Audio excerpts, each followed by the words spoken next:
soulève les conditions d'indemnisation ou de rétractation.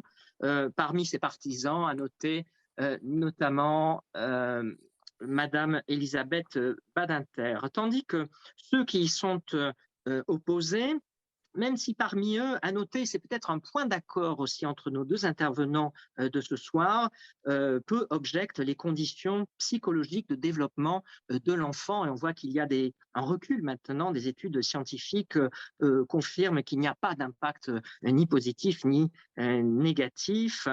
Les opposants à la GPA opposent souvent, le plus souvent, le statut des mères gestatrices et mettent en avant en particulier le refus du président de la République, encore réaffirmé en décembre 2021 auprès d'une coalition d'associations, je cite, dans un souci d'équilibre et de respect de la dignité humaine, le président de la République faisant référence notamment au débat à l'occasion des États généraux de la bioéthique. Le statut des des femmes gestatrices, c'est le point d'achoppement, en particulier de nos deux invités de ce soir. Je vais les présenter très rapidement avant de leur donner la parole. Dans quelques instants, nous rejoindrons Christine Douaré, qui est féministe, militante engagée du réseau Les Vigilantes. Christine, vous avez présidé SOS Homophobie, puis longuement le centre LGBT de Paris-Île-de-France. Vous êtes également juriste conseil et vous êtes autrice de Fracture aux éditions Double Ponctuation. On y reviendra juste après l'intervention introductive de Madame Manusson, Sylvie Manusson, bonsoir. Vous êtes la vraie mère de deux enfants jumelles nés à l'étranger d'une GPA. J'enlève les guillemets, de vraie mère, car au terme d'un combat de 19 ans, ce statut a été consacré par une décision de la Cour de cassation. Une de vos filles, née dans le cadre d'une GPA d'un couple hétérosexuel, a tiré un récit de son expérience et vous êtes coprésidente de l'association Clara qui aide et soutient les couples infertiles et ce depuis l'année 2006. Merci d'avoir accepté à l'une et à l'autre cette invitation. Sylvie Manusson, est-ce que la GPA telle que vous l'avez connue il y a 20 ans se développe aujourd'hui dans les mêmes conditions? Et on va restreindre peut-être le champ de notre échange au contexte occidental. Évidemment, on n'aura pas le temps d'aborder toutes les pratiques qui se développent en Ukraine, en Inde ou ailleurs. Sylvie? Merci de me donner la parole. Merci d'avoir précisé ce qu'était la gestation pour autrui, parce qu'on ne parle pas de n'importe quelle gestation pour autrui.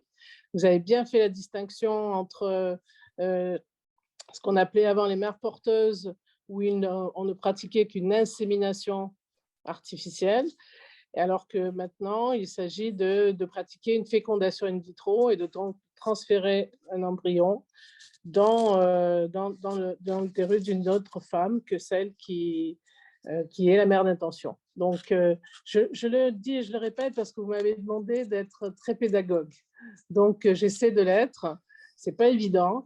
Et je voulais juste rappeler, avant de répondre à votre question, que c'est une technique de lutte contre l'infertilité, qui comprend l'infertilité sociale d'ailleurs, qui est préconisée et prônée par l'OMS, l'Organisation mondiale de la santé, comme seule lutte contre l'infertilité utérine et également contre l'infertilité en général. C'est à la société, à chaque pays, de donner la définition de l'infertilité. Donc, elle inclut dans beaucoup de pays l'infertilité sociale. Donc, pour répondre à votre question, oui, il y a un développement, il y a surtout, je dirais, une expérience maintenant, plus de 40 ans de recul, dans les pays qui ont été les pionniers, les premiers, les États-Unis notamment, et puis l'Angleterre, enfin la Grande-Bretagne, donc qui ont légiféré positivement et encadré la gestation pour autrui depuis longtemps. Et donc, effectivement, ce qui se développe, c'est plus l'expérience de ce qu'on pourrait appeler les bonnes pratiques, moi, ce que j'appelle la GPA éthique, en tout cas. C'est-à-dire qu'on elle est respectueuse justement de la dignité des personnes, elle est respectueuse des femmes. Et je voudrais préciser au passage que personne n'a le monopole du féminisme, je prétends l'être moi aussi, énormément, moi, mes filles. Je les ai élevées justement dans le respect de la personne, des autres personnes, le respect de leur propre corps. Et donc, je sais que puisque pour répondre à votre question, vous demandez si ça se développe. Oui, ça se développe. Aujourd'hui, alors d'abord en France, on compte plusieurs milliers d'enfants nés par gestation pour autrui qui vivent sur notre sol. Et en Europe, on n'a pas de données précises actuellement, mais dans le monde, et les États-Unis étant un des premiers, puisque un des pionniers, je crois qu'on en est à plusieurs dizaines de milliers de naissances par an. Et aussi, sachant que les Français sont les deuxièmes, j'allais dire personnes, enfin les deuxièmes nationalités à se rendre aux États-Unis après les Chinois et après les Américains, bien entendu. C'est important de le souligner. À 12,8 et je mets une Oui. fourchette un peu On large. va vous demander de couper le son, s'il vous plaît, pour ceux qui n'interviennent pas, si ça n'est pas fait automatiquement. Sylvie, c'est vous qui avez la parole. Oui, merci beaucoup. Je pense qu'on pourrait se demander pourquoi les Français sont les seconds après les Chinois et bien sûr après les Américains à se rendre aux États-Unis pour y pratiquer une gestation pour autrui. En tout cas, c'est un pays qui donc pratique et encadré, et ça c'est très important, la gestation pour autrui. C'est très important parce que cela suppose plusieurs conditions et notamment à la base de tout, le consentement libre et éclairé de chacun des protagonistes, à commencer bien entendu par la gestatrice, candidate gestatrice, et y compris son époux, son conjoint, ses enfants, s'ils sont assez grands pour l'exprimer, et donc et même son entourage.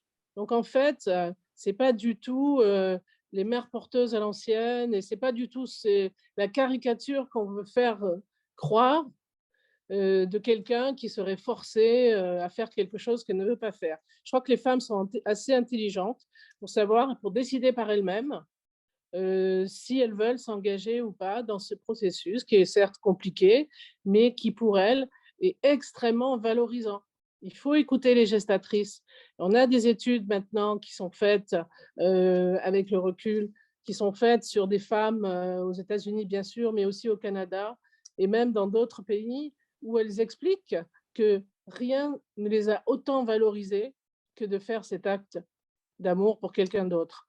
Donc, il faut vraiment revenir sur ces croyances, ou plutôt ces préjugés d'il y a 40 ans en France, d'une mère porteuse, j'utilise exprès pour le coup le terme, l'expression, qu'on aurait forcé à faire quelque chose qu'elle ne souhaite pas faire. Donc nous, on est là, dans notre association, nous sommes les premiers à nous élever contre certaines formes de gestation pour autrui, notamment dans des pays justement pauvres comme l'Inde ou l'Ukraine.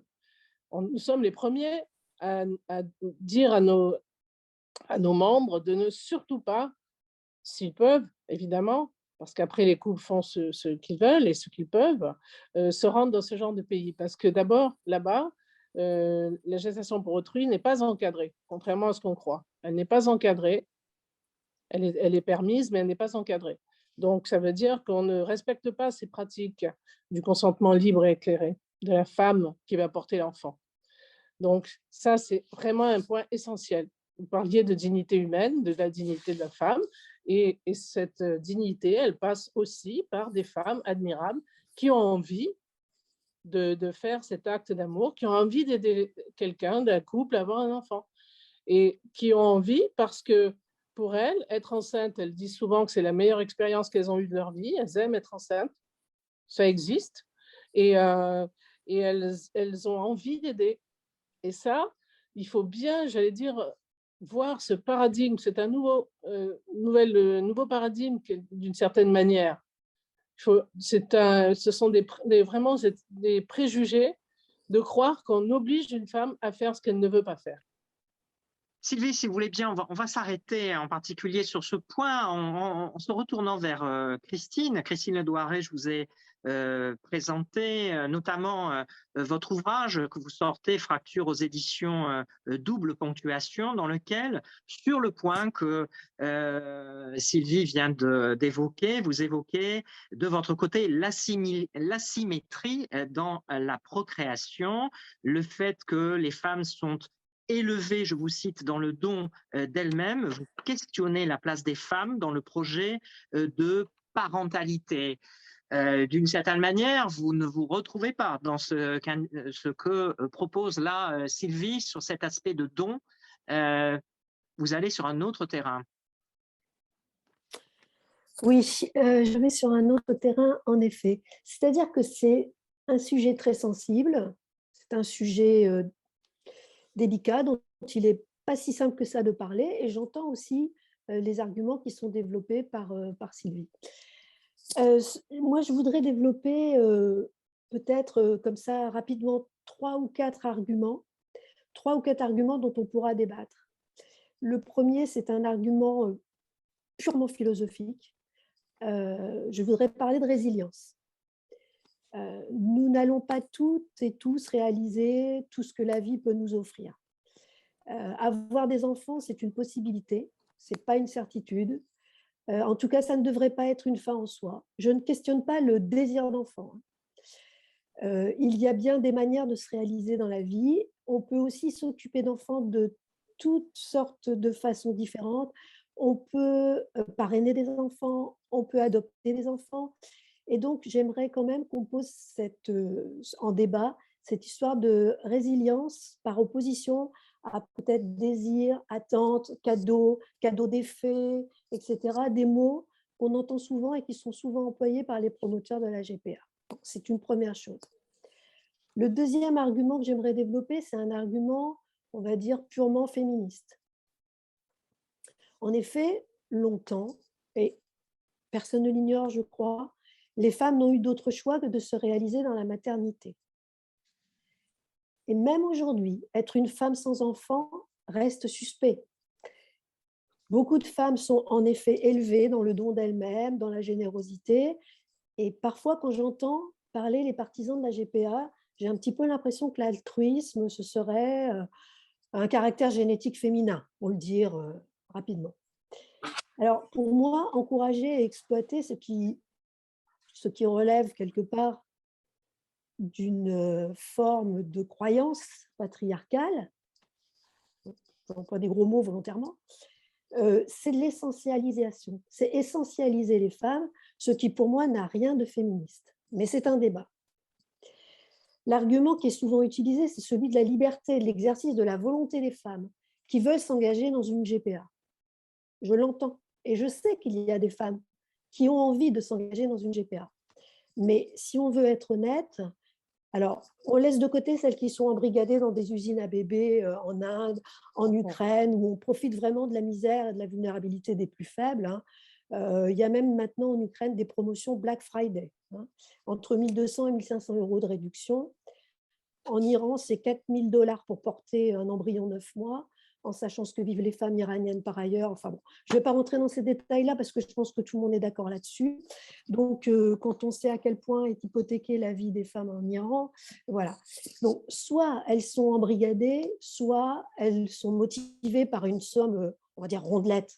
Parce que dans les familles moyennes américaines, par exemple, dont on nous parle souvent, ou anglaises ou autres, entre l'achat de la seconde voiture et la piscine, disons que la somme rondelette que l'on paye pour une GPA est la bienvenue. Bon. Je voudrais juste rappeler en une phrase simplement les fondamentaux principaux du féminisme. C'est s'affranchir de l'appropriation de nos corps et de nos vies. Donc, l'argumentation de la liberté de choix, est-ce que ça suffirait pour légiférer sur la GPA en Europe, en France en particulier? Je n'en suis pas convaincue. On pourra toujours trouver des gens, même des gens prêts à vendre leur organe pour survivre. Aux États-Unis, les gens pauvres vendent leur sang plusieurs fois par semaine au péril de leur santé. Ce sont des femmes volontaires au nom des traditions qui pratiquent l'excision. Donc la rhétorique de la liberté de choix, qui est d'ailleurs la même pour la prostitution, là où aussi c'est un domaine de la mise à disposition du corps des femmes, on peut en discuter. Pour moi, ça reste du domaine de l'instrumentalisation, de l'exploitation et de la marchandisation des corps et des vies des femmes. Bon, voilà pour l'argument féministe, mais je veux bien en discuter. Ensuite, il y a un argument éthique et politique. Éthique et politique. Et on va aussi parler de GPA éthique. Donc, moi, simplement, je demande, est-ce que l'enfant peut devenir une marchandise, un bien de consommation comme un autre, dans une logique très capitaliste? La capacité reproductive des femmes deviendrait une ressource commercialisable, en gros. Faut-il, parce que tout à l'heure, et c'est très intéressant, Sylvie Ménesson a parlé de la génétique et du processus de division à outrance de la création. Va-t-il falloir créer un droit du travail? Va-t-il falloir revoir le droit des affaires,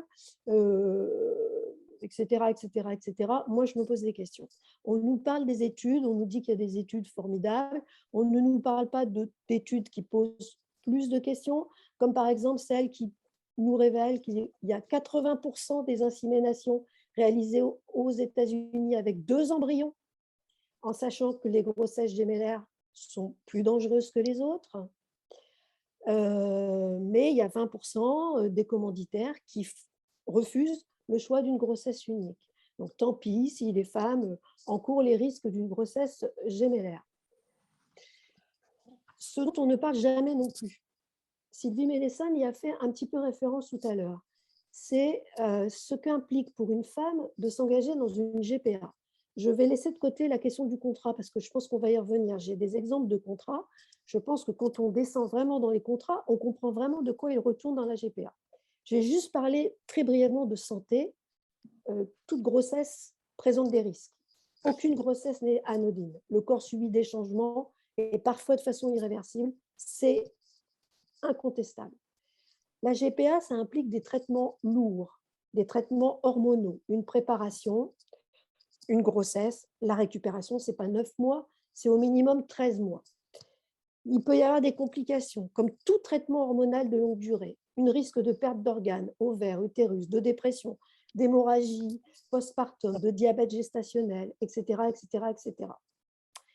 La parade, qui consiste pour les partisans de la GPA, on va parler de parade, à faire qu'il n'y ait plus d'attachement entre la gestatrice et l'enfant, ça a été qu'en effet, on divise à outrance avec des donneuses d'ovocytes, des embryons donc, et des embryons qu'on implante chez les mères gestatrices. On pourrait aussi parler du vocabulaire. Quand on déshumanise les femmes en employant des mots qui ne sont plus femmes, mères, mais gestatrices, porteuses, etc., bon, voilà. Il ne faut pas nier non plus qu'on déshumanise un petit peu aussi la fonction biologique à laquelle on ne parle même plus de fonction biologique. En fait, de nos jours, on parle uniquement de génétique, il faut le dire clairement. Donc, la biologie a été contournée par la génétique et la division à outrance du processus de procréation. Donc, on peut dire tout ce qu'on veut. Il n'empêche qu'on peut changer, on peut ne plus parler de mère porteuse, on peut ne plus parler d'insémination, on peut parler, mais il faut parler aujourd'hui de donneuses d'embryons, d'ovocytes, pardon, d'embryons, et ensuite de porteuses. Voilà. Les enfants, quand ils vont faire des recherches sur leurs origines, s'ils en font, ils vont devoir chercher une mère porteuse, une donneuse d'ovocytes, une mère qui a commandé l'opération. Quand on dit qu'il n'y a pas d'incidence, moi je veux bien. En réalité, je pense que personne n'en sait rien. Non. Christine, on Oui, va c'est tirer fini, le mais fil on va là, parce que de part et d'autre, des arguments sont posés. J'ai retenu un peu 3 mots-clés sur lesquels je souhaiterais relancer Sylvie. c'est le terme de marchandisation qui est assez régulièrement apporté dans ce débat. Deux, et je crois que Sylvie, vous avez un éclairage à nous apporter parce qu'on en a discuté, j'ai préparé avec vous en amont ce débat et vous avez cité des études sur le profil des femmes gestatrices. Quel est-il, ce profil, puisque maintenant on a 20 années d'ancienneté à peu près sur les processus de GPA. Et puis je voulais que vous répondiez aussi à la question particulière qu'a abordée Christine au regard de votre expérience, notamment dans l'association Clara, c'est sur la question de la résilience du corps des femmes qui s'inscrivent dans les processus GPA. Voilà, marchandisation, profil des femmes et la question de la résilience. Sylvie, comment vous réagissez par rapport à ça? Alors, je vais répondre, alors j'espère dans l'ordre, mais bon, si, ne m'envoyez pas si ce n'est pas tout à fait dans l'ordre. J'ai cru comprendre, donc, en parlant d'argent, l'argent, en fait, vous mettez en doute la motivation des femmes en disant qu'elles ne sont motivées que par l'argent, même si c'est pour, comme vous avez dit, mettre un peu de beurre dans les épinards, en quelque sorte. Vous les réduisez à cette motivation. Et ce n'est pas du tout le cas. D'abord, le profil des gestatrices, il y a des études qui ont montré que c'était majoritairement des femmes de cadre supérieur ou moyen. Donc, des femmes qui ont fait des études. D'accord? Ensuite, elles ne sont pas motivées par l'argent parce qu'elles ne sont pas rémunérées. Elles reçoivent une compensation pour les périodes où elles ne peuvent pas aller travailler, ce qui paraît normal, qu'elles ne soient pas de leur poche, évidemment qu'elles n'aient pas à payer le fait d'être altruiste et de faire un acte aussi généreux. Donc en fait, ces femmes travaillent. Ce sont des femmes qui n'ont pas besoin d'argent pour la plupart. Elles n'ont pas besoin d'argent, elles le font parce qu'elles ont envie de le faire, elles ont envie d'aider un couple et leur motivation, elle est avant tout altruiste et pas du tout d'argent. Les réduire à cela, c'est les réduire effectivement comme les femmes pauvres dans les pays pauvres. Et ce n'est pas le cas du tout. Donc maintenant, on a 40 ans de recul et pas seulement 20 ans, 40 ans de recul. Donc ça, sur ce point-là, on sait que dans une GPA qui est pratiquée de manière éthique, les femmes qui sont désireuses de porter un enfant pour quelqu'un d'autre sont choisies par des organismes professionnels qui vérifient qu'elles ne soient pas motivées par l'argent et qu'elles ne soient pas non plus dans une détresse psychologique. Par ailleurs, il y a des contraintes énormes. Il faut qu'elles aient déjà eu un enfant, une grossesse sans aucune complication et qu'elles aient… il est demandé qu'elles aient aussi un conjoint ou en tout cas quelqu'un qui va les aider pendant toute cette période-là. Voilà, donc ça, c'est sur le premier point. Moi, alors, sur le deuxième point, je voudrais répondre. Alors, je ne sais pas, moi, je ne fais pas de philosophie, hein, donc désolée, la résilience, je crois comprendre à quoi vous faites allusion. Mais en tout cas, je vais répondre sur l'argument de la division de la maternité. Alors, il faut savoir déjà que dans les couples hétérosexuels, dans plus de la moitié des cas, c'est la femme qui donne son ovule. Donc, elle est la donneuse, effectivement, mais c'est la mère d'intention. Donc, pourquoi c'est son patrimoine génétique qui est transmis.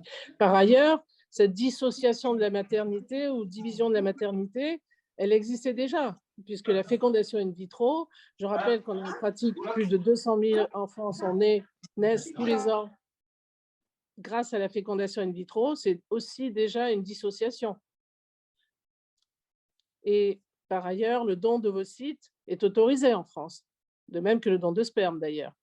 Je ne sais pas si vous continuez à m'entendre, là, en tout cas. On vous entend bien. Parfois, il y a un micro qui se branche, et on entend un bruit de cuisine, etc. Mais ça ne perturbe pas votre propos. D'accord. Donc, on ne déshumanise personne en pratiquant des fécondations in vitro, ni en faisant du don d'ovocytes, au contraire.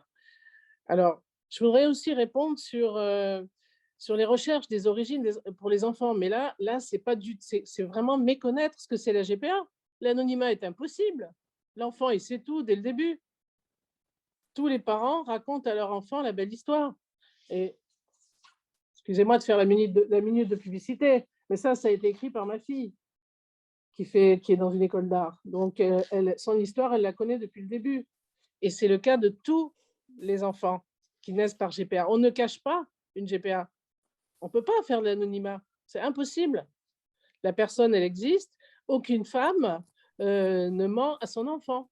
Alors que c'est différent dans le don d'ovocytes et de sperme, où la France, d'ailleurs, oblige les parents à mentir.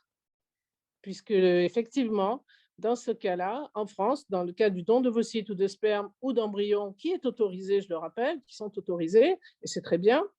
En revanche, jusqu'à la dernière révision de loi de bioéthique, il a fallu attendre donc cet été pour qu'enfin l'enfant aura le droit à sa majorité seulement, si ses parents ne lui en ont pas parlé, d'aller voir dans le registre qui a été fait pour cela, qu'il est issu d'un don. D'accord? Alors qu'avant, on faisait croire, c'était comme dit Irène Théry, ni vu ni connu, et on faisait croire à l'enfant qu'il était issu des gènes de ses parents, de ses deux parents, ce qui n'était pas le cas. On niait totalement, effectivement, ce don. Donc, en fait, pour moi, les enfants, au contraire, dans le cas de la GPA, ils ne peuvent pas ignorer qu'ils sont nés d'une GPA. D'abord, Alors, Sylvie, déjà, on va s'arrêter un instant sur d'accord. ce point. Je me retourne à nouveau vers Christine. Finalement, la GPA aujourd'hui est médicalement assistée, mais ces processus qu'on appelait autrefois les arrangements, que ce soit entre frères et sœurs, couples homosexuels, hétérosexuels, tout ça existe de longue date. Mais je reviens sur le cœur, un des aspects de votre questionnement, c'est sur la question de l'autonomie de volonté. Dans les pays occidentaux, avec les conventions que nous avons évoquées, qui comprennent à la fois des indemnisations, mais aussi des recours, il y en a très peu en réalité, dans quelle mesure cette autonomie de volonté est remise en cause, l'autonomie de volonté sur la base, principe sur la base duquel est fondé notre état de droit. Christine. J'en ai déjà parlé tout à l'heure, en fait, dans ce que j'ai dit tout à l'heure, hein, sur le fait de la façon dont sont élevées les femmes, etc. Moi, j'ai envie de dire déjà sur ce que je viens d'entendre, j'ai quelques questions, parce qu'on nous dit les Oui. femmes, il y a du recul, les femmes, c'est formidable, il y a plein de femmes qui sont très altruistes et ont envie de donner un enfant et ça les rend heureuses, etc. Je ne doute pas qu'il y en ait en effet. Après, je me pose quand même des questions au plan social. Quelle femme aujourd'hui peut se permettre de mettre pendant au moins les 15 mois de sa vie, parce qu'avant, préparation, après, hein, sa vie entre parenthèses, quand déjà dans le monde du travail, les femmes sont pénalisées quand elles s'arrêtent pour des raisons de maternité. Que représentent ces études? Combien y a-t-il de femmes qui procèdent à des GPA par altruisme, et simplement altruisme? Qui sont-elles? Où sont-elles? Pour parler de GPA éthique et pour te répondre plus précisément, il y a toujours eu, de tout temps, une forme de GPA éthique. Ça se produisait entre proches, dans les familles, une sœur pour une autre, une cousine, une amie très très proche, effectivement par altruisme, de manière très discrète et sans donner lieu à quelconque rémunération ni officialisation d'ailleurs, hein. C'est un phénomène ultra marginal.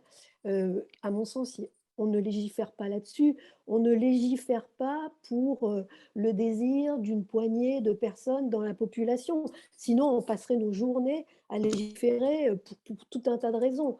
Donc, pour moi, le terme de GPA éthique n'a rigoureusement aucun sens. Je me demande sincèrement quelle femme aujourd'hui, au XXIe siècle, peut mettre sa vie entre parenthèses avec tous les traitements hormonaux et autres, tous les risques inhérents à la grossesse, pour mettre un enfant au monde, même s'il est commandé dès le départ pour quelqu'un d'autre, donc malgré tout l'abandonner et le remettre à d'autres, si ce n'est pour l'argent, à moins d'avoir un lien affectif fort, d'accord, mais ça a toujours existé. Et d'ailleurs, et même s'il y avait des femmes disposées à le faire, et alors? Il y a des gens disposés à tout un tas de choses. Est-ce qu'on légifère pour autant? J'en suis pas certaine. Pour moi, je vais le dire, ça peut choquer, mais la GPA, c'est un vaste marché, un marché très prospère et chercher à le réglementer de manière éthique est illusoire. Le nombre de femmes qui vont consentir à pratiquer une GPA sans être rémunérées sera dérisoire. Est-ce qu'il faut légiférer pour ça? Et puis on laisse aussi de côté toute la dimension, c'est pas qu'un marché, c'est aussi un marché de l'eugénisme. Aux États-Unis, on en est à concevoir des meilleurs bébés, design better babies, idéalement conformes aux désirs des commanditaires. Donc, il faut savoir qu'aujourd'hui, les cliniques américaines en sont à pratiquer l'annulation de cycles. Quand après des mois de traitements hormonaux lourds, tout est annulé parce que le sexe de l'embryon n'est pas celui attendu par les commanditaires. Je paye une commande, je veux qu'elle soit conforme. Les bébés sur étagère. Au Canada, au Royaume-Uni, des modèles qui sont présentés comme parfaits par les partisans de la GPA en France, les porteurs reçoivent bel et bien un paiement. On peut l'appeler dédommagement, on peut l'appeler tout ce qu'on veut, c'est un paiement. Et pour certaines femmes, recevoir un paiement quand elles sont dans des situations sociales défavorisées, problématiques, eh ben c'est toujours un an de leur vie où elles voient un peu mieux arriver chaque lendemain. Voilà. Et puis alors, la GPA, on nous dit aussi, c'est une parentalité sociale. Sociale, pour moi, c'est qu'une parentalité génétique. Il s'agit de reproduire ces gènes, uniquement reproduire ces gènes grâce à une hyperdivision du processus procréatif et choisir un bébé parfait sur catalogue en plus. Pour moi, la seule parentalité sociale, c'est l'adoption et je ne vois personne, mais alors personne, se battre pour qu'en France, tous les gamins qui crèvent dans toutes les structures de l'aide à l'enfance puissent être adoptés. Et ça, je ne comprends pas, quoi. Je ne comprends pas. On va légiférer pour une poignée de femmes qui vont en effet accepter, peut-être avec un dédommagement vraiment mineur, de mettre leur vie entre parenthèses, de foutre leur carrière en l'air, etc. Mais on ne va pas légiférer, on ne va pas changer la loi, on ne va pas faire quelque chose pour qu'on puisse adopter des enfants. Et on nous parle de parentalité sociale. Moi, j'ai un Christine, problème avec ça. j'ai une Qu'on question. débatte de ça. Alors, Christine, je me fais l'avocat du diable par rapport à ce que vous venez de dire, mais le marché, j'allais dire, pour reprendre un nouveau terme, est ouvert. Et en l'absence de législation, précisément, ce sont des pratiques qu'on trouve, j'ai cité des pays, l'Ukraine, l'Inde, qui aujourd'hui font partie du choix, des panels de possibilités d'un certain nombre de familles. Est-ce qu'à contrario, ça n'inciterait pas à légiférer? Non pas simplement parce que les familles sont peu nombreuses, mais parce qu'il y a d'autres pays qui, eux, pratiquent la GPA dans des conditions qui ne sont pas éthiques. Donc, ce que tu dis, c'est en fait, comme il y a des pays qui pratiquent une GPA de manière non éthique, il faudrait que nous, on légifère pour la pratiquer de manière éthique. Mais qu'est-ce qui va se passer? Si on fait un cadre légal en France, d'accord, on imagine, on légifère. Vraiment une GPA éthique, hein, c'est-à-dire il n'y a pas de rémunération, etc. Bon, admettons qu'il y ait peut-être 10 femmes par an qui soient candidates. Admettons, on va faire un cadre pour elles. OK, qu'est-ce qui va se passer? Ça va être tellement contraignant, ça n'empêchera jamais les gens d'aller pratiquer des GPA ailleurs. Ce qu'il faut faire, c'est, à mon sens, se battre pour que tous les enfants, en plus, il faut quand même réfléchir à une chose, on est quand même tous en train de se dire, on vit dans une planète qui étouffe, surpeuplée, surnatalité, etc. Il y a des enfants partout, dans les orphelinats et ailleurs, l'aide à l'enfance. Moi, je parraine des enfants dans une association de parrainage d'enfants. J'ai vu les enfants, comment ils vivent. Je ne comprends pas. Je veux dire, franchement, je ne comprends pas. Il faut arriver à avoir aussi une vision éthique. On parle de GPA éthique, mais est-ce qu'on ne peut pas commencer par avoir une vision éthique de l'ensemble du monde, des enfants et de cette planète? Est-ce qu'on ne peut pas essayer de voir pourquoi on va essayer de satisfaire ce besoin d'enfants sur catalogue qui correspond à des rêves, voilà, moi, c'est pour ça que je parlais de résilience tout à l'heure, c'est-à-dire que est-ce qu'on ne peut pas se dire, bon, moi après tout, je n'aurai pas d'enfant, mais peut-être que les enfants, je les aime, eh ben, je vais essayer d'en adopter, je vais en parrainer. Il y a des enfants malheureux partout, il y a plein de choses à faire. Pourquoi aller vers quelque chose qui est faire un produit? Un produit, les enfants ne Alors, sont pas un produit. Bon, Christine, vous employez je peux répondre. un vocabulaire. Alors, je pense que Sylvie ne se retrouvera pas. Non, Vous Mais ce sont allez, des vous, produits. plutôt sur une autre option qui est un nouveau Il faut lire temps les contrats. législatif pour poser les jalons d'une GPA éthique. Mais vous souhaitez réagir sur ce que vient de dire Oui, Christine? bien évidemment. Je vais réagir d'abord sur l'adoption. Il n'y a pas plein d'enfants adoptés dans le monde, c'est faux. Alors, en France, il y a 20 000 demandes par an. Il faut se En battre. France, uniquement en France, et il y a à peine, même pas un petit millier d'enfants à adopter. Alors, vous parlez de la GPA internationale, de l'adoption internationale, mais pas, je préfère, je ne suis pas spécialisée, mais je préfère ne pas en parler parce que je sais que maintenant, les pays préfèrent garder les enfants pour leurs propres ressortissants et ils ont raison. Et c'est très bien. Donc, il n'y a plus d'enfants à adopter qui, comme vous dites, vous voyez dans les rues et qui sont et qui après cherchent leurs origines, etc. Je passe là-dessus. Mais c'est un autre débat que j'ai pas envie d'engager ici. Je donne juste quelques chiffres qui sont réels. 20 000 demandes par an avec à peine quelques centaines possibles. Les personnes que je vois dans mon association ont, pour beaucoup d'entre elles, essayé pendant des années et des années et des années sans y parvenir. Donc, ce n'est pas du tout un rejet de quoi que ce soit. Alors, moi, je voudrais en revenir à votre histoire de marché prospère. Alors, c'est comme, mais je prends comme parallèle le don d'organes. Ce n'est pas parce que le don d'organes, parfois, est marchandisé dans certains pays qu'il faut qu'on l'interdit en France. Bon, alors pourquoi il en serait autrement pour la GPA? Ce n'est pas parce que malheureusement, dans certains pays, c'est pas pratiqué de manière éthique qu'il faut l'interdire. Alors, vous dites aussi, je voudrais répondre à l'argument de qui sont ces femmes. Mais savez-vous que quand on pose la question aux femmes, Votre micro, s'il vous plaît. On va vous demander d'éteindre votre micro. Quel micro, moi? Ça va, vous m'entendez? Non, le micro d'une personne qui est intervenue, qui a laissé son micro ouvert. On vous écoute, Sylvie. Pardon. Donc, les sondages démontrent que, parce que bien sûr qu'on a posé la question aux femmes françaises, 17% d'entre elles répondent qu'elles sont prêtes à porter un enfant pour une autre. D'accord? Et ce pourcentage monte à 39% quand il s'agit d'un proche. Donc oui, les femmes altruistes, ça existe. Oui, les femmes qui ont envie de porter un enfant pour une autre, ça existe. Mais oui. Et c'est 17%, c'est énorme. Et même pour quelqu'un qu'elles ne connaissent pas. En Belgique, où la pratique, c'est que ce sont des proches, ça fonctionne très bien. On en trouve et il n'y a pas de problème là-dessus. Et elles ne sont pas rémunérées. Elles sont juste défrayées. En Angleterre aussi, elles ne sont pas rémunérées. C'est le juge qui fixe le montant de la compensation. Je ne veux pas rentrer dans la psychologie parce que je ne suis pas psychologue, mais je sais que l'idée le fait de recevoir une compensation, c'est un petit peu ce qu'on appelle le contre-don d'un don qui est bien entendu inestimable.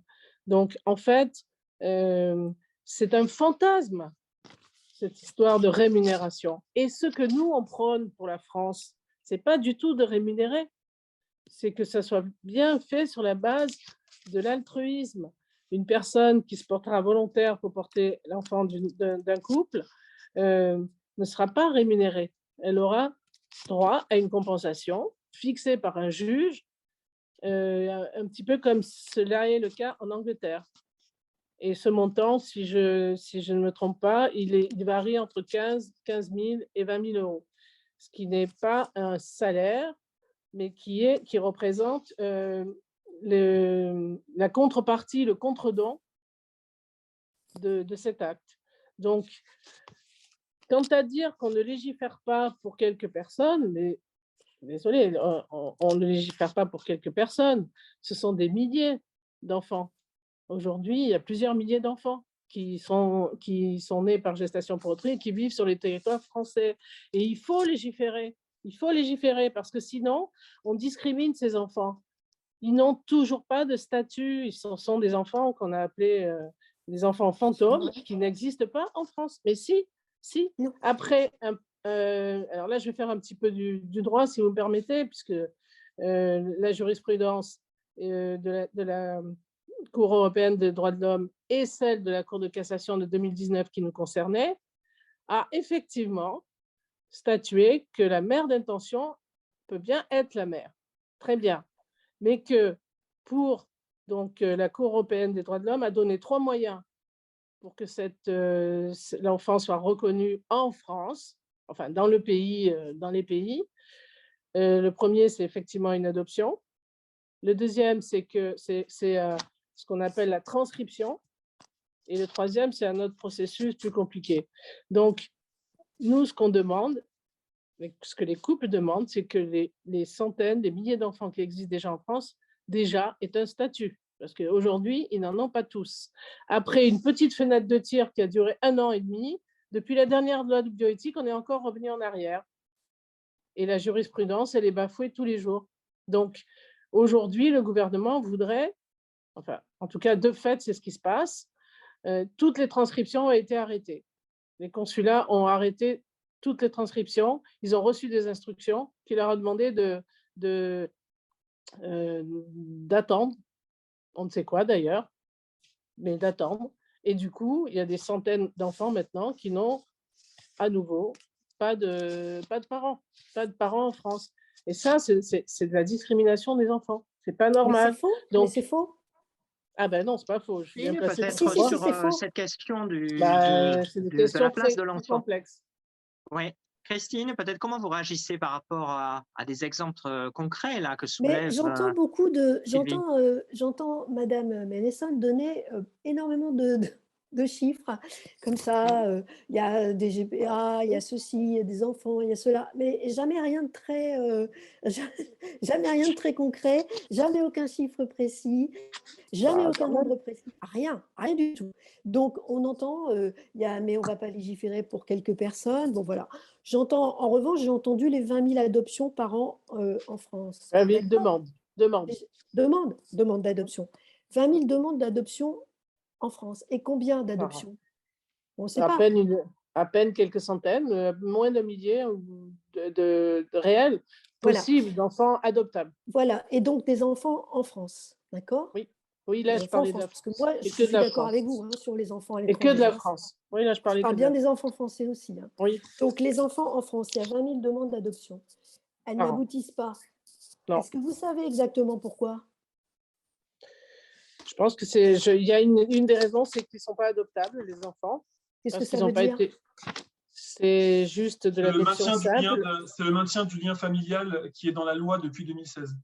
Voilà. Merci Xavier d'être intervenu à l'insu de notre plein gré, mais c'est un élément de réponse. Christine. C'est pour cette raison.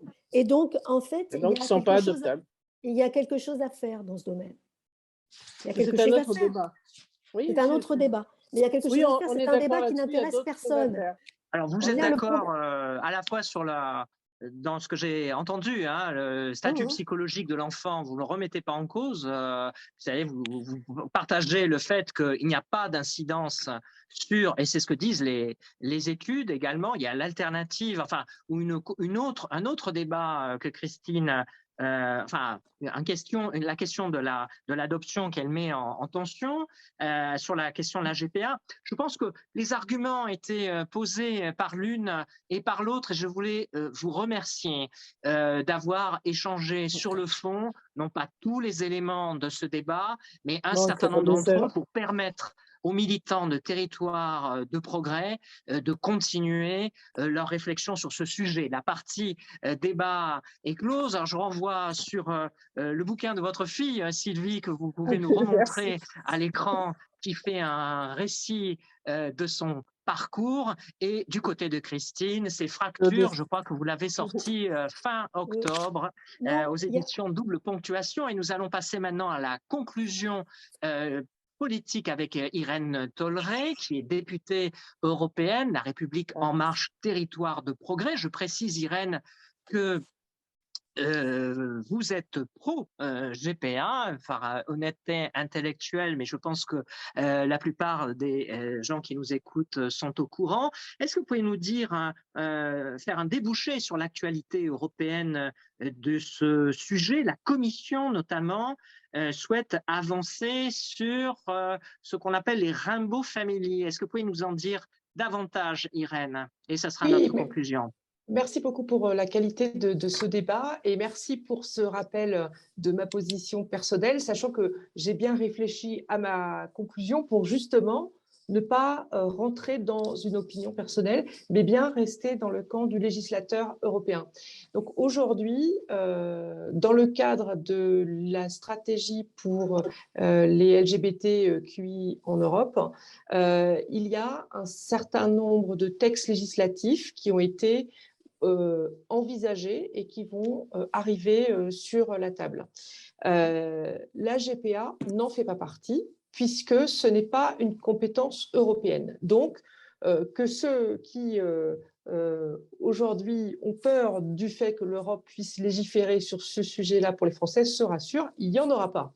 En revanche, il y a quelque chose qui est très important au niveau de l'Union européenne, c'est la liberté de circulation des personnes. Et de facto, on se retrouve avec des législations différentes sur ce qu'est une famille et notamment la relation à l'enfant.